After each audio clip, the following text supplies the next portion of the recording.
morning student. Today is 23rd of May and we are heading toward our next topic, that is crossing over. Crossing over की हम आज बात करेंगे. Crossing over का क्या मतलब है? जनरली अगर बात करें, क्रॉस करना एक दूसरे को. ओके, कोई भी दो चीजें हैं वो क्रॉस करेंगे, उसको हम क्या बोलेंगे बेटा? क्रॉसिंग ओवर बोलेंगे. ये लिंकेज से ही रिलेटेड टॉपिक होता है. जेनसन एक साइंटिस्ट है जिन्होंने सबसे पहले इसके बारे में बात की थी. उन्होंने एक्चुअली जेनसन ने क्या बात की थी बेटा कि कियाज्मा फॉर्मेशन हो रहा है और जब भी क्रॉसिंग ओवर होना होता है कियाज्मा फॉर्मेशन होगा. ठीक है, तो उस चीज के बारे में उन्होंने बात की थी. कियाज्मा बनते हैं जो कहीं कहीं जो है क्रॉसिंग ओवर को ही इंडिकेट कर रहे थे आगे जाके. तो कहने का मतलब ये है कि जेनसन ने थोड़ा सा इसका आइडिया दिया. देन मॉर्गन ने लिंकेज और रिकॉम्बिनेशन के बारे में बात करी. इसके अलावा कुछ लोग इस ब्रेकेज और यूनियन थ्योरी को भी इसके साथ ही रिलेट कर देते हैं. तो मेरा कहने का मतलब क्या है यहाँ पे कि जब भी कोई भी दो जीन होते हैं और आपस में म्यूचुअली अपनी चीजों को, अपने जेनेटिक मटेरियल को एक्सचेंज कर लेते हैं, इसी को हम क्या बोलते हैं बेटा? क्रॉसिंग ओवर बोलते हैं. देखो, बहुत इंपॉर्टेंट चीज है क्रॉसिंग ओवर. अगर चीजें यूं की यूं ऐसा चलते चली जाएंगी पेरेंट्स से बच्चों के बीच में, तो वेरिएशन नहीं आएंगे. तो क्रॉसिंग ओवर जहां पे भी होता है, जैसे भी होता है, वेरिएशंस के लिए इसको बहुत इंपॉर्टेंट माना गया है. तो हम इसके बारे में थोड़ा सा डिस्कशन कर लेते हैं. ये एक्चुअली होता क्या है, इसकी जो प्रॉपर डेफिनेशन है उसकी मैं बात करूंगी. It is a mutual exchange of segment of genetic material between non sister chromatid of two homologous chromosome. तो ये दो क्रोमोसोम है. देखो, एक ये है, एक ये है. इन दोनों के बीच में एक म्यूचुअल एक्सचेंज हुआ है सेगमेंट का. ये देखो यहाँ पे इस सेगमेंट जेनेटिक मटेरियल का जो एक्सचेंज हुआ है, इसकी वजह से जो प्रोसेस हो रहा है उसको हम क्या बोलते हैं बेटा? क्रॉसिंग ओवर बोलते हैं. The chromatid in which exchange occurs is called as recombinant. जिस भी मतलब क्रोमेटिड के अंदर ये चेंज हो रहा है, इसको हम क्या बोलेंगे बेटा? रिकॉम्बिनेंट बोलेंगे. और जिनमें नहीं हो रहा है उनको हम क्या बोलेंगे? Non recombinant, non cross over या फिर पेरेंटल स्टैंड भी बोल सकते हैं. तो इसको हम बोलेंगे क्रॉस ओवर और बाकी बाहर वालों को हम बोलेंगे नॉन क्रॉस ओवर, जो पार्टिसिपेट नहीं कर रहे हैं क्रॉसिंग ओवर के अंदर. तो कहने का मतलब ये है कि दो होमोलोगस क्रोमोसोम, जब डायग्राम अगर हम ऐसे बनाते हैं, इनके जब दो नॉन सिस्टर क्रोमेटिड आपस में एक्सचेंज कर लेते हैं, तो इन दोनों को तो हम बोलते हैं क्रॉस ओवर या रिकॉम्बिनेंट. ठीक है बेटा, इन दोनों को क्या बोलेंगे? क्रॉस ओवर या रिकॉम्बिनेंट. और इन बाहर वालों को जो पार्टिसिपेट नहीं कर रहे हैं उनको क्या बोलेंगे बेटा? पेरेंटल स्ट्रैंड बोलते हैं. ठीक है, अब बात आती है कि एक्सचेंज कैसे हुआ. एक होमोलोगस क्रोमोसोम ये है, एक होमोलोगस क्रोमोसोम ये है, और किसी एक पॉइंट पे इन दोनों के जेनेटिक मटेरियल ने आपस में एक दूसरे के साथ कनेक्शन में आए, साइनेप्स किया, क्रॉसओवर किया और फाइनली एक दूसरे का जेनेटिक मटेरियल चेंज कर लिया. देखिए जरा, नीचे वाला मैंने थोड़ा डिजाइन अलग बनाया हुआ है, डिजाइन से समझ जाएंगे. ये वाले की डिजाइन देखिए, और इसका एक टुकड़ा टूट के यहाँ आ गया, इसका एक टुकड़ा टूट के ऊपर वाले में चला गया. तो इसी प्रोसेस को हम बोलते हैं क्रॉसिंग ओवर. और इसी की वजह से क्या होते हैं बेटा? नए रिकॉम्बिनेंट फॉर्म होते हैं. तो now the question is what are recombinant. अगर कोई डिफाइन करने को इसको बोले, it is a group of gene which is different from parental type. Parental type से अलग होगा तभी तो रिकॉम्बिनेंट होगा. री का मतलब क्या होता है? अगेन. एंड कॉम्बिनेंट मतलब कॉम्बिनेशन. जिन्होंने अपना नया सा कॉम्बिनेशन बना लिया उनको हम बोलते हैं. और वो कॉम्बिनेशन कब बनते हैं बेटा? जब म्यूचुअल एक्सचेंज होता है जेनेटिक मटेरियल का, पार्ट ऑफ डीएनए का, पार्ट ऑफ क्रोमोसोम का अगर एक्सचेंज होगा due to the crossing over. और एक चीज हमेशा ध्यान रखना, जितना ज्यादा क्रॉसिंग ओवर होगा रिकॉम्बिनेंट उतने ही ज्यादा बनेंगे, और जितना कम क्रॉसिंग ओवर होगा उतने ही रिकॉम्बिनेंट भी क्या हो जाएंगे बेटा? काफी कम बन जाएंगे. तो इस चीज को समझाने के लिए हम लोग ये भी कह सकते हैं that the frequency of recombinant बनने की जो फ्रीक्वेंसी होती है, किस दर से वो बन रहे हैं, वो डिपेंड करती है, डायरेक्टली प्रोपोर्शनल होती है किसके ऊपर? क्रॉसिंग ओवर की फ्रीक्वेंसी के ऊपर. जितनी ज्यादा फ्रीक्वेंसी होगी उतने ही ज्यादा क्रॉसिंग ओवर की, उतनी ही ज्यादा फ्रीक्वेंसी से ये क्या है, आपके नए नए रिकॉम्बिनेंट बनते चले जाएंगे. उसके बाद बेटा हमारा आता है फ्रीक्वेंसी जो है, फ्रीक्वेंसी ऑफ रिकॉम्बिनेंट को हम लोग ऐसे भी लिख सकते हैं RF और COV, that is cross over value. इसको कैलकुलेट करने के लिए एक फॉर्मूला है ये बेटा, क्रॉस ओवर वैल्यू का या RF वैल्यू, रिकॉम्बिनेंट फ्रीक्वेंसी, ठीक है, फ्रीक्वेंसी ऑफ रिकॉम्बिनेंट बोल सकते हो, रिकॉम्बिनेंट फ्रीक्वेंसी बोल सकते हो, या सीओ भी बोल सकते हो। ये किसके बराबर होती है बेटा? It is equal to total number of recombinant, total number of recombinant, कितने नए कॉम्बिनेशन बने अपॉन में सॉरी टोटल प्रोजेनी, टोटल कितनी प्रोजेनी है आपकी वो मल्टीप्लाइड बाय 100। तो यानी कि आपकी जो आरएफ वैल्यू है या आपकी जो क्रॉस ओवर वैल्यू है वो हमेशा कैसे आएगी बेटा? परसेंटेज में आएगी, ठीक है। इसको कैलकुलेट करने के लिए हम लोग आपको थोड़ा सा बता देते हैं, कोई एग्जांपल लेके। एक सिंपल सा एग्जांपल है, सिंपल सी वैल्यू रख के मैं आपको बताऊंगी इसके बारे में। लाइक मैंने बोला कि जी हमारे 100 प्रोजेनी मिली, 100 प्रोजेनी में 80 जो थे वो हमारे पेरेंटल थे, 80 क्या थे? पेरेंटल कॉम्बिनेशन मिले हमें। टोटल प्रोजेनी कितनी मिली बेटा? हमें 100 मिली, ओके, 100 मिली। और पेरेंटल कितने मिले?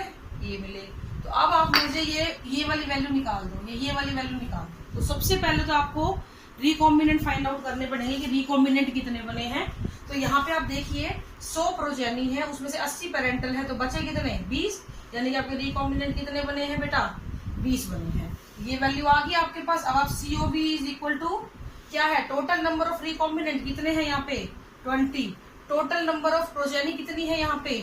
100, और मल्टीप्लाई बाई 100 करेंगे तो आपका कितना आ जाएगा? 20%।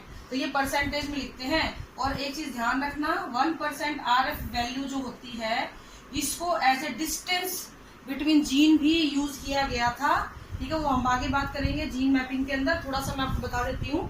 तो 1% RF value is equal to 1 map unit, और इसको ऐसे भी लिख सकते हैं 1 सेंटीमॉर्गन, ठीक है। इसको सॉरी मॉर्गन, C और M, ठीक है। अगर प्रोकैरियोटिक ऑर्गेनिज्म की बात कर रहे हैं तो ये लिखा जाएगा 1 मैप यूनिट की फॉर्म में। अगर यूकैरियोट की बात कर रहे हैं तो ये लिखा जाएगा बेटा इसकी फॉर्म में, सेंटीमॉर्गन की फॉर्म में, ठीक है। इसके बारे में डिटेल हम आगे पढ़ेंगे। तो ये आपका है कि कैसे आपकी आरएफ वैल्यू जो है वो बढ़ती है या घटती है। ये डिपेंड करे क्रॉस ओवर वैल्यू पे। नए नए रिकॉम्बिनेंट बढ़ते चले जाएंगे, आपकी जो वैल्यू है वो भी बढ़ती चली जाएगी। Now we will discuss about the types of crossing over, कैसे कैसे टाइप के क्रॉसिंग ओवर आपको मिलते हैं।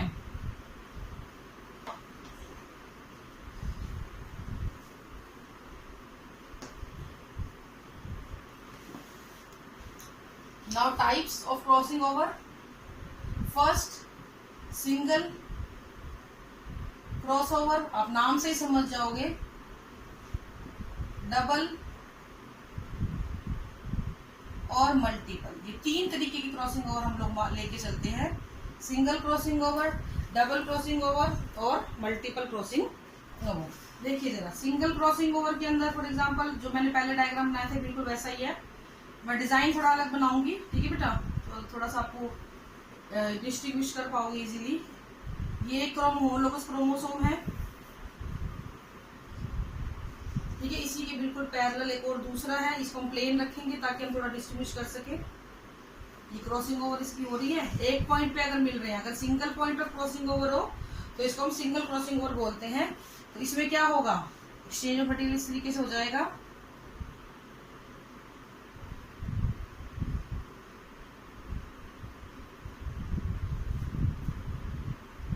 तो आप समझिए मेरी बात को, मैं क्या कहना चाह रही हूँ। ये देखिए जरा, इसका जो पार्ट था वो ऊपर वाले में चला गया, बिल्कुल ऐसे ही नीचे वाले के साथ होगा।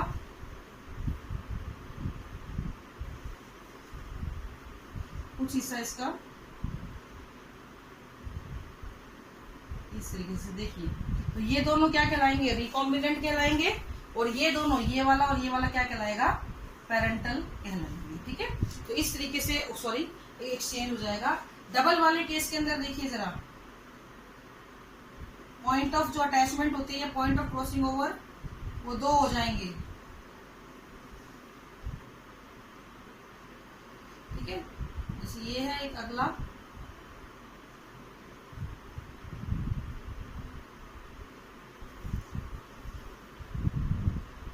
ये आपके पेरेंटल,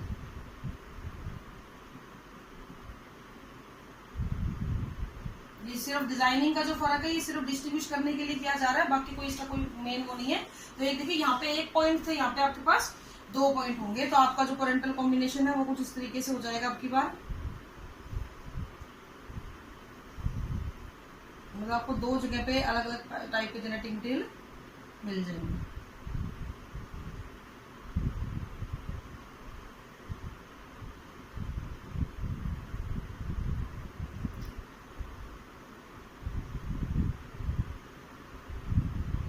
समझे आप? तो ये 2 पीस यहाँ पे नए आगे ऊपर वाले से, और ये 2 पीस यहाँ से ऊपर चले गए। इस तरीके से जो है डबल क्रॉसिंग ओवर होती है।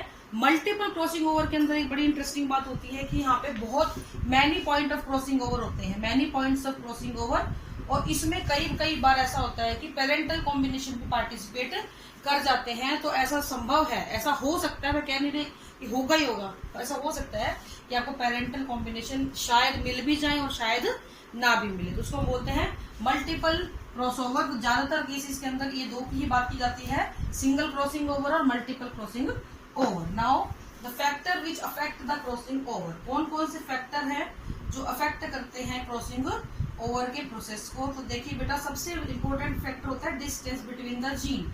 डिस्टेंस बिटवीन जीन जितना ज्यादा होगा क्रॉसिंग ओवर उतनी ही ज्यादा होगी, ठीक है। तो distance is directly proportional to crossing over. Distance is direct, ये मैं पहले भी आपको 2 बार शायद बता चुकी हूँ पहले भी, क्रॉसिंग ओवर। और जितनी ज्यादा क्रॉसिंग ओवर होगी लिंकेज उतनी ही क्या हो जाएगी बेटा, कम हो जाएगी, ठीक है। क्रॉसिंग ओवर ज्यादा है, इसका मतलब लिंकेज कम है वहां पे। नेक्स्ट हम बात करते हैं एज की। एज के साथ लिंकेज बढ़ती है, और लिंकेज बढ़ेगी तो क्रॉसिंग ओवर क्या हो जाएगी बेटा, डिक्रीज कर जाएगी, ठीक है। नेक्स्ट हम बात करते हैं टेम्परेचर की। ड्रास्टिक चेंज जो होगा टेम्परेचर का, drastic change in temperature increases the RF value. RF value बढ़ी, क्रॉसिंग ओवर बढ़ा, तो लिंकेज क्या हो जाएगा, घट जाएगा, ठीक है। फिर उसके बाद सेक्स, हेटेरोगेमिटी की अगर हम बात करें, अगर ऑर्गेनिज्म हेटेरोगेमेटिक है, 2 टाइप की गैमेट बना रहा है, तो उसमें लिंकेज ज्यादा होती है, और आपको पता है लिंकेज ज्यादा होगी तो आरएफ घटेगा, और क्रॉसिंग ओवर भी क्या हो जाएगी बेटा, घटेगी। इसी तरीके से होमोगेमेटिक कंडीशन,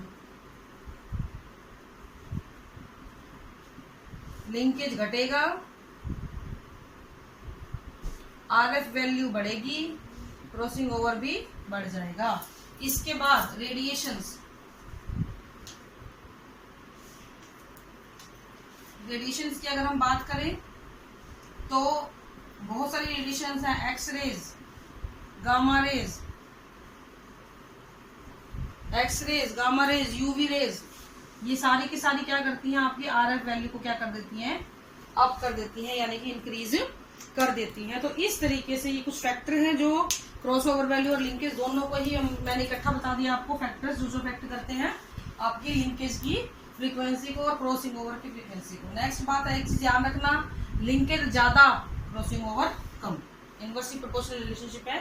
नेक्स्ट हम बात करेंगे इंपॉर्टेंस ऑफ, फायदे क्या है इसके। देखो, सबसे पहला फायदा वेरिएशन लेके आता है, और वेरिएशन आएगा तो नेचुरल सिलेक्शन होगा, नेचुरल सिलेक्शन होगा तो इवोल्यूशन में हेल्प मिलेगी, तो ये सबसे इंपॉर्टेंट बात है। दूसरा, नए जेनेटिक रिकॉम्बिनेंट बनते हैं, न्यू जीन इंट्रोड्यूस होते हैं किसी भी स्पीशीज के अंदर, इंट्रोड्यूस्ड, ठीक है। तीसरा, कोई नई वैरायटी डेवलप होती है, new varieties develop, new varieties होती हैं, डेवलप होती हैं। और नेक्स्ट इसमें ये भी बताया कि जो भी जीन है, that genes are arranged in a linear manner. वो कैसे, वो आगे हम बताएंगे।